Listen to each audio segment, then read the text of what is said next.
ਮੇਰੀ ਪਹਿਲੀ ਕਿਤਾਬ ਪੜ੍ਹ ਕੇ ਲੋਕ ਪੁੱਛਣ ਲੱਗੇ, ਤੁਹਾਡੀ ਅਗਲੀ ਕਿਤਾਬ ਕਦੋਂ ਆਵੇਗੀ? ਮੈਂ ਕਿਹਾ, ਇਹ ਰੱਬ ਦੀਆਂ ਨੇ ਰਹਿਮਤਾਂ, ਉਸੇ ਦੀਆਂ ਦਿੱਤੀਆਂ ਨੇ ਸਭ ਨਹਿਮਤਾਂ।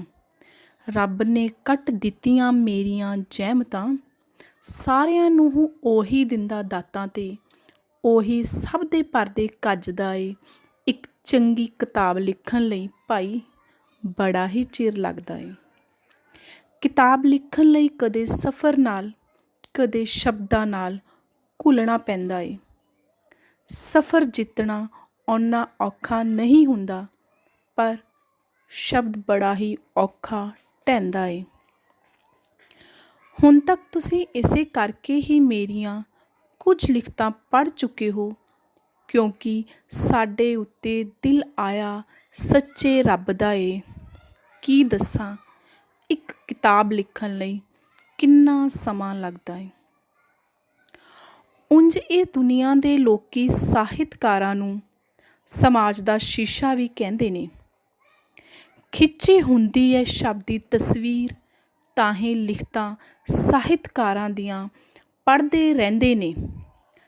ਸਮਾਜ ਨੂੰ ਵੀ ਦੱਸਣਾ ਪੈਂਦਾ ਏ, ਨਾ ਹੀ ਪਹਿਲਾਂ ਦੁਨੀਆ ਦੇ ਸਾਰੇ ਲੋਕੀ ਚੰਗੇ ਸੀ ਤੇ ਨਾ ਹੀ ਮਾੜਾ ਸਾਰਾ ਜ਼ਮਾਨਾ ਅੱਜ ਦਾ ਏ।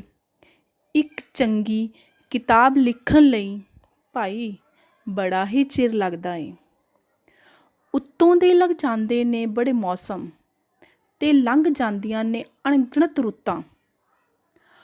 ਹਾੜਾਂ ਵਿੱਚ ਦੁਪਹਿਰੇ ਤੱਪਣਾ ਪੈਂਦਾ, ਠਰਨਾ ਪੈਂਦਾ, ਸਿਆਲਾਂ ਵਿੱਚ ਖੜ੍ਹ ਕੇ ਵਾਂਗ ਬੁੱਤਾਂ। ਦੁਨੀਆਦਾਰੀ ਦੇ ਰਚੇ ਸਵੰਬਰ ਵਿੱਚ ਲਾਉਣਾ ਪੈਂਦਾ, ਜਿਸਨੂੰ ਇਹ ਤਾਂ ਉਹੀ ਜਾਣਦਾ ਏ। ਮੱਛੀ ਦੀ ਅੱਖ ਵਿੱਚ ਨਿਸ਼ਾਨਾ ਕਿੰਜ ਵੱਜਦਾ ਏ।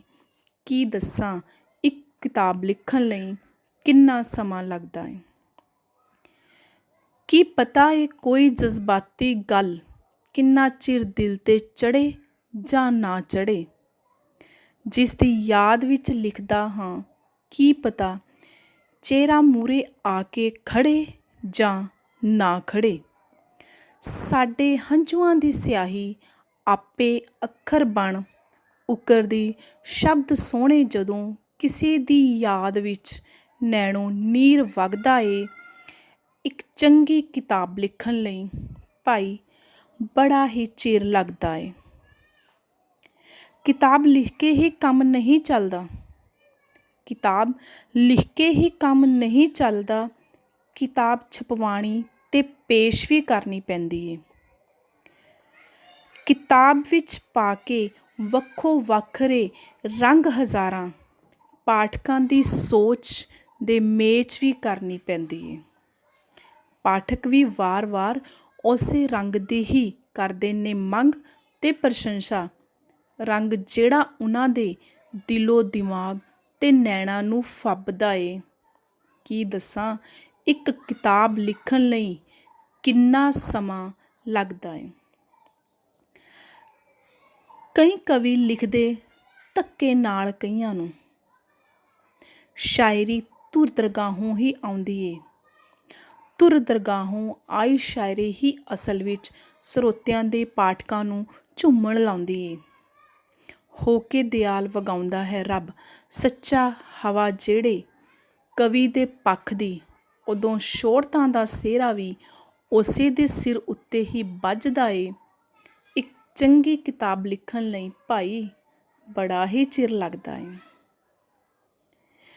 ਇੱਕ ਵੱਡੇ ਸਮੁੰਦਰ ਵਿੱਚੋਂ ਨਿੱਕੀ ਜਿਹੀ ਸੂਈ ਲੱਭਣੀ ਅਜੇ ਕਿਤੇ ਸੌਖੀ ਏ। ਇੱਕ ਵੱਡੇ ਸਮੁੰਦਰ ਵਿੱਚੋਂ ਨਿੱਕੀ ਜਿਹੀ ਸੂਈ ਲੱਭਣੀ ਅਜੇ ਕਿਤੇ ਸੌਖੀ ਏ, ਪਰ ਖਿਆਲਾਂ ਦੇ ਖਿਆਲਾਂ ਵਿੱਚ ਖੋਈ ਹੋਈ ਗੱਲ ਲੱਭਣੀ ਬੜੀ ਹੀ ਔਖੀ ਏ। ਨਤੀਜੇ ਬਾਅਦ ਵਿੱਚ ਹੀ ਮਿਲਦੇ ਵਾਲੇ। ਧੰਨਵਾਦ ਤੁਹਾਡਾ, ਤੁਹਾਡੇ ਵਰਗੇ ਲੋਕ ਹੀ ਤਾਂ ਕਹਿੰਦੇ ਹੁੰਦੇ ਨੇ, ਜਸਮੀਤ ਆਹ ਕੰਮ ਕੀਤਾ ਚੱਜ ਦਾ ਏ। ਕੀ ਦੱਸਾਂ, ਇੱਕ ਕਿਤਾਬ ਲਿਖਣ ਲਈ ਕਿੰਨਾ ਸਮਾਂ ਲੱਗਦਾ ਏ।